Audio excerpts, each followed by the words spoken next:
Për sa i takon hetimeve, thatë qeveria nuk bën hetimet i bën SPAK-u. Dhe ju prisni nga SPAK-u. Tani ka një rast tjetër, zonja ministre, për të cilën ju keni marrë nga SPAK-u. Keni marrë një përgjigje dhe një qëndrim shumë të fortë. Nuk e di nëse jeni ndjeni apo jo, po për herë të parë në historinë e Shqipërisë dhe besoj edhe në historinë e Europës, një zëvendës kryeministre është në hetim nga SPAK-u për korrupsion, me akuzë, është e pandehur. Duke patur parasysh një nga çështjet më të rëndësishme dhe një nga kushtet më të rëndësishme që ka vendosur Bashkimi Evropian për integrimin është pikërisht lufta kundër korrupsionit. Si e shpjegoni ju në takimet tuaja, zonja ministre, faktin që zëvendës kryeministria, pavarësisht se është e pandehur, vazhdon të jetë në krye të detyrës edhe nuk është shkarkuar dhe nuk ka dhënë akoma dorëheqje. Si ja shpjegoni juve kolegëve tuaj në takimet që bëni kur kërkoni që të shtyni përpara integrimin e Shqipërisë në Bashkimin Evropian? Për ata është një gjë normale që zëvendës kryeministria të vazhdojë të jetë në detyrë pavarësisht se është e pandehur nga SPAK-u për korrupsion? Zonja ministre, para se të ja fjalën, do ju kërkoja që të përgjigjeni pyetjeve që nuk janë komente personale, edhe opinione të deformuara. Këto opinione të deformuara që po na paraqiten këtu nuk janë për këtë komision, nuk janë për këtë bisedë, janë opinione të cilat qytetarët e dinë fort mirë se vinë. I përgjigjemi zonjës Koçeku dhe vazhdojmë me një raund tjetër. Jo, ju lutem, do t'i përgjigjem të gjitha pyetjeve. Jeni të sigurt për këtë? S'ka kushtjet i prekur këtu, por si duket ju keni ardhur për komente, jo për pyetje, gjithsesi, dakord. Sa i takon pyetjes së zotit, komentit të zotit Sheaj, komentit dhe pyetjes zotit Sheaj, ju nuk do na gjeni ne në asnjë rast dhe për asnjë arsye të sulmojmë prokuror apo gjykatës, të komentojmë mbi hetime të posaçme apo të komentojmë mbi çështje të drejtësisë. Kjo është një gjë që na ka ndarë që kur kemi ndërmarr reformën në drejtësi, që kur kemi vendosur që pushteti politik duhet i heq kthetrat nga pushteti i drejtësisë dhe kur kemi marrë vendimin historik si shumicë për ta luftuar pandëshkueshmërinë kudo ku ajo shfaqet, në të gjitha nivelet. Dhe sot mund themi me plot gojën që në Shqipëri nuk ka të paprekshëm.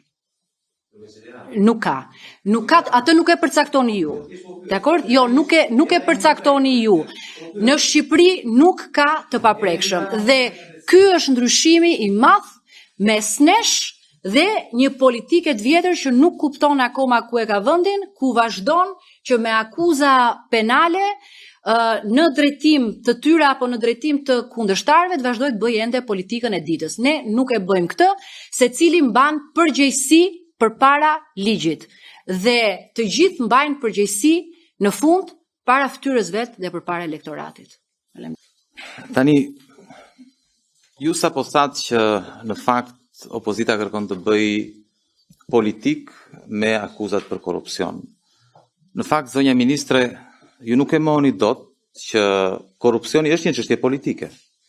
Është një çështje politike sepse, zonja ministre, ato parat që SPAK-u thot që vidhen nga buxheti i shtetit janë para që po mos të vidheshin mund të shkonin për ilaçe, zonja ministre.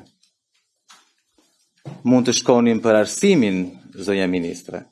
Po mund të shkonin në favor të qytetarëve shqiptarë. Dhe kjo është një çështje politike. Përveç saj, është çështje politike po ashtu, sepse me parat që ju vidhni, zonja ministre, pastaj fitoni zgjedhjet. Si zonja ministre, çfarë jeni? Nuk jeni zonja ministre? Me ato parashtesa. Me cilat? Cilat paracaktime? Unë nuk të thash, atëherë, dëgjoj. Më fal, ju s'më dëgjuat me sa duket.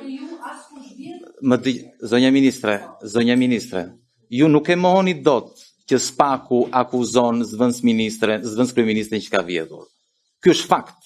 Ju pëlqen apo s'ju pëlqen juve? Dakor? Ky është fakt.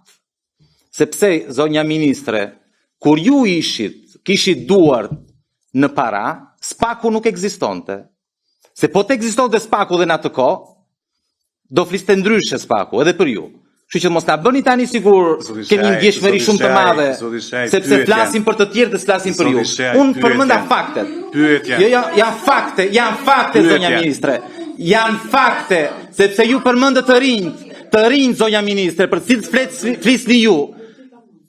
Të rinj për të cilët flisni ju, edhe ju ishit të reg një rinj kohë, zonja ministre. E s'kishit asnjë gjë.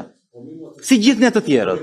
E filluam nga iqi. Dhe kur flasim për të rinjt, zonja ministre, që mundohen, që ikin nga Shqipëria dhe shkojnë jashtë, duke punuar, duke studiuar, duke bërë dhe 2 punë, e dini mira, po jo, se keni bërë të rrugtim, dhe pastaj përplasen, dhe shohin që vetmja mënyrë për të bërë përpara, është nëpërmjet vjedhjes, nëpërmjet korrupsionit. Kjo është pengesa e madhe për ata. Kjo është arsyeja pse nuk kthehen ata, zonja ministre. Dhe I lëm këto tani takime diasporën, këtu flasim gjithë për diasporën. Keni ndonjë përgjegjësi ju këtu brenda? Që keni shtuar të diasporë vit pas viti apo s'keni asnjë përgjegjësi ju këtu? Keni përgjegjësi? Ju nuk keni asnjë përgjegjësi.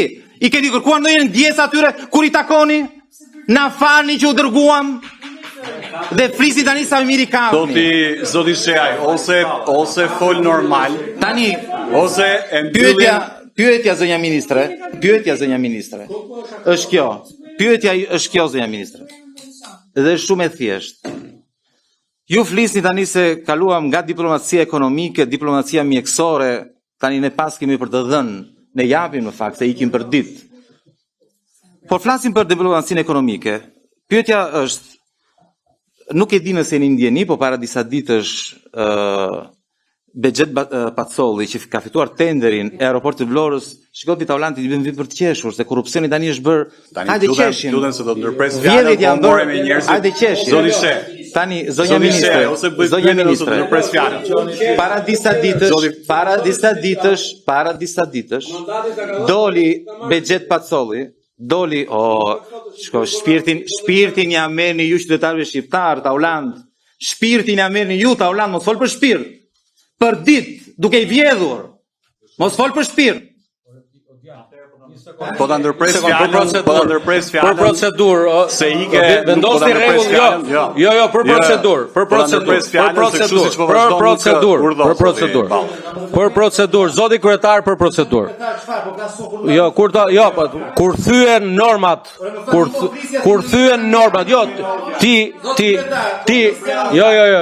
ti o do mësosh të sillesh ja do them. Ti o do mësosh të sillesh, po do të mësoj unë ty do të mësoj mirë që ty do të vinë mend. Tani, filloj. Tani zoti kryetar, ka një deputet që I bërtet çdo deputeti, I bërtet ministrit, I bërtet ti je një zoti kryetar 5 minuta pushim nëse mund të kemi. 5 minuta pushim.